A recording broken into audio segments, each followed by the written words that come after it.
Hello guys, how are you doing today? I hope you're all doing good. In today's lesson, we will discuss with you guys the topic which is called reduction. In the translation, in Russian means сокращение.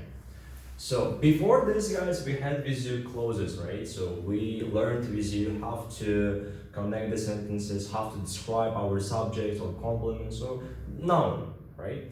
But here guys, now we should reduce them. Okay, in order to beautify our sentences, which all the advanced English learners use. So why do we use reduction actually? We use reduction in order not to repeat our noun, like the same subjects. And we will start from reduction in relative clause. So if you remember, we had with you three types of clauses, which are relative clause, noun clause, and adverb clause, right? So we can use reduction with all of them, but today we will start with you reduction with relative clause. So in order to make reduction, guys, first we should divide our sentences into active sentences and passive sentences. Why? Because they all, like both of them, differ from each other, okay? So let's have a look to our structure in active sentences. So here we have our main sentence which we are describing with our marker, right? Then we have our marker plus verb. So here we can have guys any verb. It can be verb simple, verb ing, or verb in the past tense, verb 2, right? Or C3ed.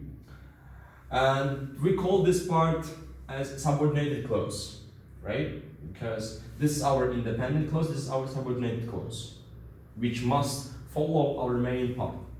And in order to make this reduction, we have to use this structure. See?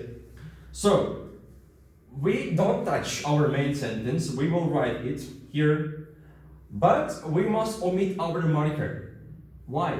As it helps us to describe our main sentence, our noun, we don't have to use it in our reduction, which means we can omit this. As about our verb, we must change this in our reduction into verb ing. Whatever verb you have here, it must be changed into verb ing. Even if it's verb 3ed or verb 2ed, it must be changed into verb ing. If it's verb simple, it must be changed into verb ing. For example, let's say it's written here like the word play or play it, you must change it here like playing. Okay? So let's have a look at the example. Here you have the students who passed the exam can have a rest. See? It means студенты, которые прошли экзамен, могут отдыхать, right? And we are asked to make this reduction. So, as it's simple, we just need to follow our reduction structure, okay? So, let's have a look. The students here is our main part. That's why we don't have to touch this, okay? We just need to write this as it is, okay? And then here we have our marker, right? That's our marker, who. And here it says in our structure, we must omit. So we omitted this. And then here we have the verb, past tense. See? It's coming in past tense. And in order to make this in reduction, we must change this into verb ing. It means it must be passing. See? We change it. And etc. The other part we must copy. Okay? And it will be like the students passing the exam can have a rest. Okay? And the translation will be студенты, проходящие экзамен, могут отдыхать. See? Do you feel the difference, guys? Here we have who, we have passed, and etc. Right? But here we just wrote it like the students passing the exam. That's it. That's all you have to do. Okay? Which means you just need to follow the structure and use this. Okay, and of course, don't forget our sentences, okay? This structure only for active sentences, okay? As about for passive sentences, we will have them sometime. Okay, good. So now we have passive sentences, and here we have the structure here. Again, here we are using our main sentence, then we have our marker, see? Which we are describing like who, that, which, etc., right? And then here we have to be. Is are or was were. As this our sentence called passive, we must have to be, right? Good. And then here we have verb 3 ED. As its sentence is passive, you must have verb 3 ED automatically, right? And this part is called subordinated clause, which must follow our main sentence. Okay? And here we have the structure of our reduction. So let's have a look. Again, main sentence, we keep this, okay? We don't touch this.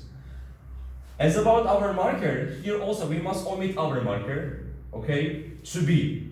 We must omit to be also. But our verb 3 ED mustn't be touched, okay? Why? Because your sentence, guys, is called passive. That's why it must keep its passive. Okay? Verb won't be changed, just we will write it like verb 3 ED. Here must be also verb 3 ED. Okay? So now let's have a look at the example. It's written, the phone which was bought by one of my students was expensive. See? Here we are describing our phone, right? With the help of the marker which. And our sentence is coming in passive and in the past tense because we have the to be was. So now let's make this reduction, guys. So the phone, it is our main sentence, which means we don't have to touch this. We keep this, okay? We write here the phone. And let's follow the structure. It's written, we should omit our marker. So where is our marker is which, right? So we omit this. And then we here have what? To be. We also omit this. It means we will omit our was too. It's written here verb 3 ED. It means we don't have to like change our verb. We keep this. But here it must be written also but. And the rest of this part of our sentence we will just copy, okay? So it will look like the phone bought by one of my students was expensive. See the difference. Here we translate it like телефон, который был куплен моим студентом, один из моих студентов, был дорогой, right? Here the translation like is also changing. It's like телефон, купленный один из моих студентов, был дороже. Okay? Do you feel the difference, guys, now? See? This way is more advanced, and if you use this part in your IELTS tests also, this can improve your score, okay? So that's it, guys. It's about other examples we will discuss with you in our Telegram groups, as you know, okay? Thank you very much. I hope you got something useful today. Bye-bye.